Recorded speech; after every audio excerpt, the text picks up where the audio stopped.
Albricias, buenos televidentes de este espacio llamado En órbita, bienvenidos a una nueva emisión. Aquí estamos en Cartagena entrevistando gente interesante gracias al viaje que nos pagaron nuestros amigos de la administración delegada. Y ahora me encuentro con Pere Estupiñán, escritor, divulgador científico español. Bienvenido en órbita, Pere. Muchas gracias. Empecemos por explicar lo básico. ¿Cuál es el trabajo de un divulgador científico? Un divulgador científico sería como un periodista especializado en ciencia. Lo que pasa es que, a diferencia de temas como los deportes, los espectáculos, la cultura, la política, la ciencia tiene una cierta complejidad que a la gente le cuesta. Entonces el divulgador tiene que tener unas herramientas para explicarlo de una manera mucho más amena y mucho más comprensiva. Entonces, por eso aparece la palabra divulgación como un complemento del periodismo. ¿Y tú eres un periodista de profesión? No, yo soy bioquímico. ¿Eres bioquímico? Sí. ¿Y tienes un talento especial para expresar, pues, el...? Bueno, Einstein decía que comprendes algo cuando eres capaz de explicárselo a su abuela, ¿no? Entonces, a mí me apasiona la ciencia y yo, digamos, que sé bastante de ciencia. Entonces, no es tan difícil cuando sabes explicarla, ¿no? Simplemente tienes que buscar herramientas, historias, anécdotas... Y ya está. A mí me encanta la ciencia y es como a quien le gusta el cine y que quiere ser crítico de cine. Tú tienes un libro llamado El ladrón de cerebros. Sí. Creo que eso explica perfectamente a qué te dedicas, Sí. un poco la profesión de divulgador científico. ¿Qué has aprendido sobre el cerebro solamente en ese proceso de pasar de ser un científico a un comunicador, pasar del interior del laboratorio a... Bueno, muchas cosas, desde cómo funciona a nivel de neurotransmisores, de redes neuronales, de áreas del cerebro, de la evolución del propio cerebro, desde los reptiles, a los mamíferos, a los primates, a la mente. O sea, este componente irracional de nuestro comportamiento, que es quizás lo más aplicado. Todos pensamos que somos muy racionales, pero después te das cuenta que cuando tomamos decisiones lo hacemos en base a las emociones, a este componente como de instintivo casi, ¿no? Que nos da una información que después nuestro cerebro le da un contexto, pero es una información más vital. ¿Qué papel juega la intuición, por ejemplo, en tu trabajo? Cuando tú estés empezando a seguir el rastro de una idea a través de muchos cerebros, ¿cómo alcanzas tú a intuir que vas por el camino correcto? Digamos que si es algo que me interesa a mí, es un primer filtro. O sea, yo siempre digo que explico historias que creo que interesan a la gente, pero que me tienen que interesar a mí también, ¿no? Y de alguna forma, al final es como un bombero que está apagando un fuego y tiene esa intuición de que debe hacer una cosa en lugar de otra. Esto Malcolm Gladwell lo explica muy bien en el libro Blame, ¿no? Te sale una información de no sé qué sitio que dices, esto va a funcionar. Y ya está, es un poco el conocimiento acumulado. De los cerebros que has tenido la oportunidad de saquear, ¿cómo son los cerebros más divertidos? ¿Cuáles son los que te parecen más divertidos?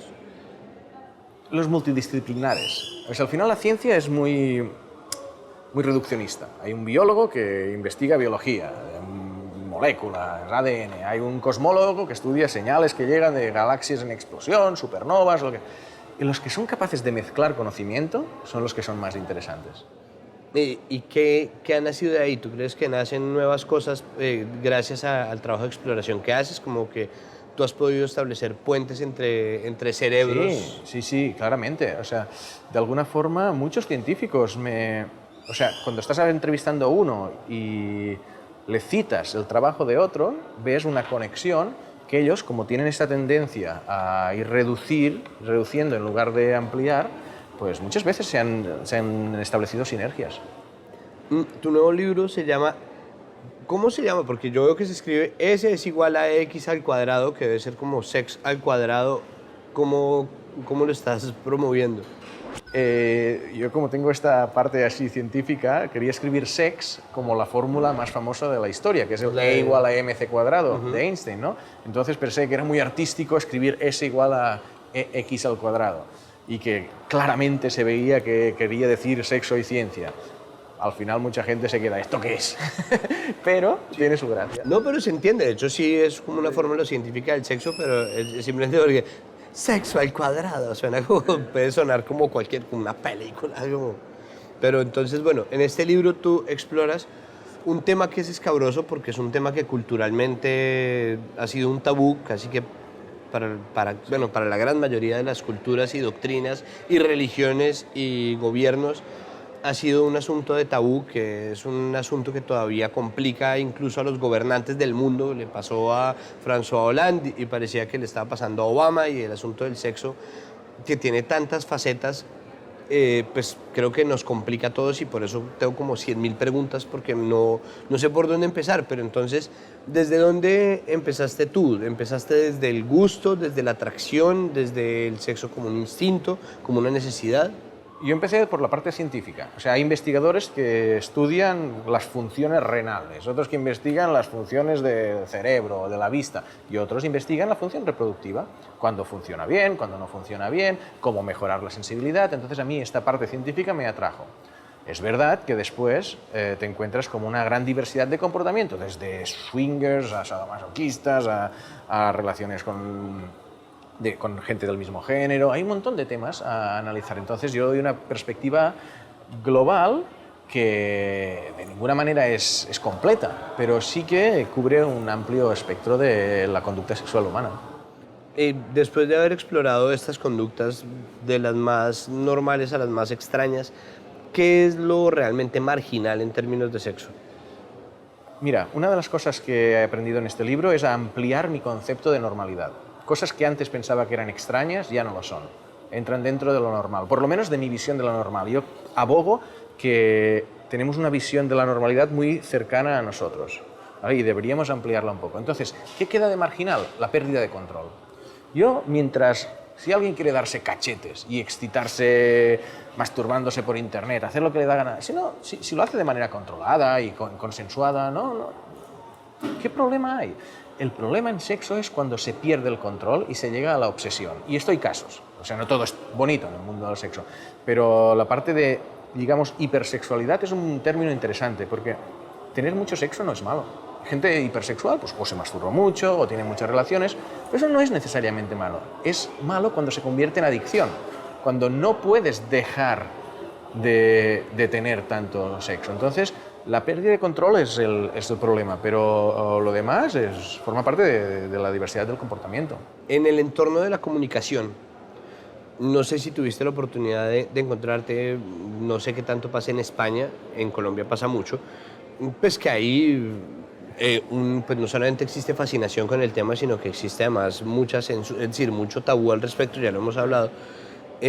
Pero para zanjar esa deuda, salen muchas sexólogas y muchas psicólogas a hablar sobre la vida sexual de la gente, que muchas veces se vuelven asuntos específicos, muchas veces no lo son, muchas veces son cuestiones generales. ¿Qué tan sano es para una cultura tener esa figura de la sexóloga, de la radiosexóloga a la mano?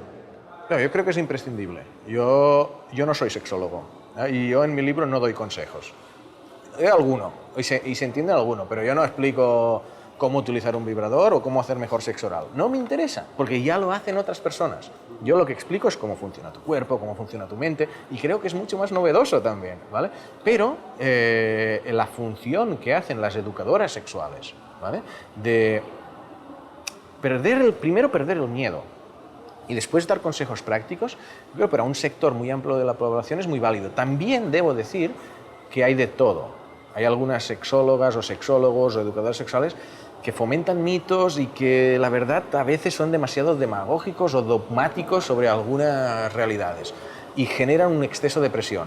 Mucha gente tiene una vida sexual limitada y no es un problema. O sea, tampoco se tiene que ahora... cada uno hace lo que quiere en el sexo. ¿Es cierto que los sadomasoquistas son más cuerdos que la mayoría de la gente? No creo que sean necesariamente más cuerdos. Ellos han encontrado una manera de disfrutar del sexo que cumple dos aspectos, tanto mental como físico. A nivel mental, ellos se estimulan por roles de dominancia y sumisión, y eso les genera una cierta excitación mayor que el sexo convencional, ¿vale? Y a nivel físico, la activación de algunos nervios por los circuitos del dolor genera excitación física también, ¿no? El nervio pélvico, si alguien te da un cachete, se activa el nervio pélvico y esto también puede generar una erección, ¿no? Tanto erección de pene en el caso de hombre como erección de clítoris en el caso de mujer. Incluso si hay mucha tensión, se puede activar el sistema nervioso simpático y generar más fácilmente un orgasmo. Algunos sadomasoquistas dicen que no llegan al orgasmo con situaciones convencionales, que necesitan este grado extra de tensión corporal para poder llegar al orgasmo. Entonces, los que necesitan esto y han sido capaces de asimilarlo, aceptarlo y ponerlo en práctica, sí que son más cuerdos que los que tienen todas estas pulsiones pero no las realizan. Pero también hay mucha gente que no necesita este extra y son igualmente cuerdos, claro. Yo pregunto esto sobre los sadomasoquistas porque alguien muy sabio, cuyo nombre no recuerdo, porque yo soy además malísimo para acordarme de quién son las citas que leo, dijo que todo en la vida es sobre sexo, menos el sexo, que es sobre poder. Todas esas cosas, todos esos ingredientes de la lucha por el poder que representa el sexo, ¿se pueden evidenciar en un laboratorio, en la observación científica? Bueno, no tal vez un laboratorio, pero en un laboratorio no, pero la ciencia no es solo laboratorio. La ciencia es una manera de recoger datos de manera objetiva, ¿vale? Y poner a prueba hipótesis. Tú tienes una teoría. La gente cuando dice, esto yo creo que es así, ¿vale? Es una hipótesis válida. Entonces, la ciencia lo que hace es recoger datos para ver si esa hipótesis es cierta o no. Entonces, se pueden recoger datos de sociedad, sociológicos, ¿vale? Y elaborarlos con una visión científica. Entonces, la sociología también puede ser ciencia. No lo es cuando no pone a prueba empíricamente los resultados.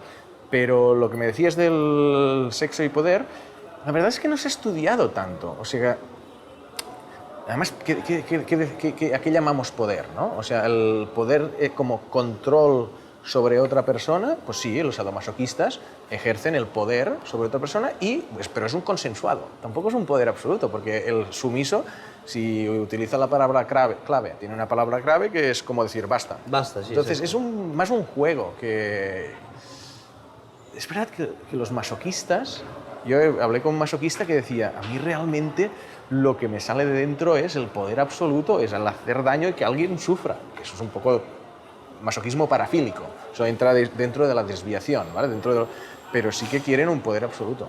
¿Dónde empieza la sexualidad? Como instinto empieza en la reproducción, en las bacterias casi, ¿no? Las bacterias que empiezan a intercambiar genes y llega en las amebas empiezan a desarrollar gametos. Las bacterias se pueden reproducir por bipartición, pero también pueden intercambiar genes. Eso es una especie de sexo de alguna manera. Los gametos, el masculino y femenino, aparece ya en las amebas. Y eso, hay plantas que tienen sexo, hay plantas que tienen flores masculinas y flores femeninas. Entonces el sexo nace en la naturaleza y llega a los reptiles, llega a los primates, a los mamíferos, llega a los primates y llega a nosotros mismos con la reproducción y con el instinto de reproducción. Ahora bien, está claro que tiene en nuestro caso un aspecto psicológico y cultural enorme, pero si me preguntas dónde empieza en la biología. Pero es decir, nosotros somos seres sexuales más allá del acto de la conquista y del acto reproductivo. Es decir, existe sexualidad en una conversación, existe sexualidad en ir pasando y mirar. Sí, sensualidad quizás, más que sexual. Sí, pero claro, porque por eso tenemos tenemos un cerebro que permite estas cosas. Piensa una cosa muy curiosa.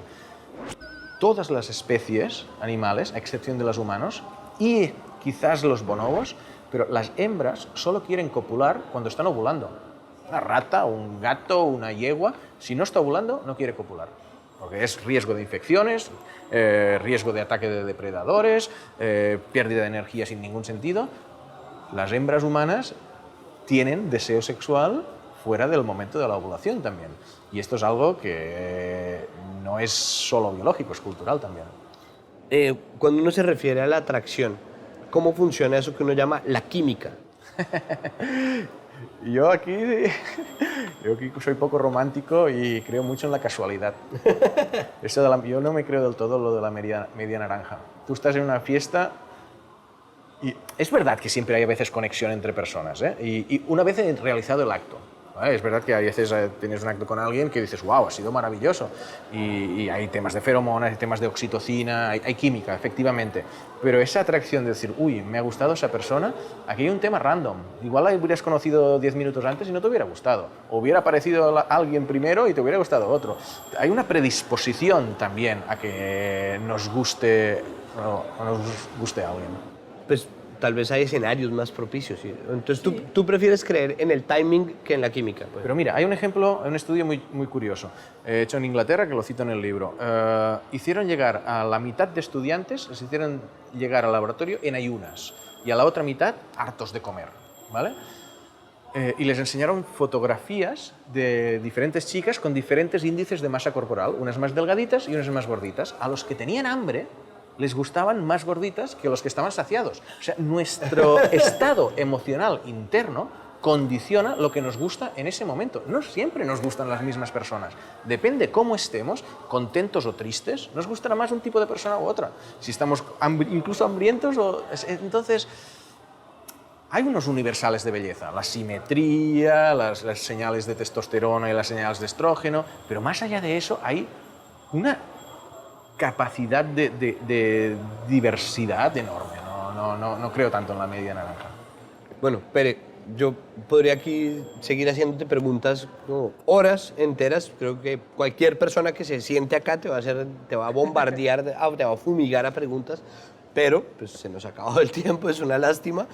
Ustedes, señores, sigan pendientes de nuestras entrevistas. Recuerden que esta la pueden ver completa en www.enorbita.tv.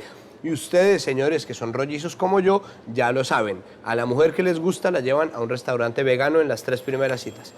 Hasta luego, pues. ¿Puede funcionar? Muchas gracias.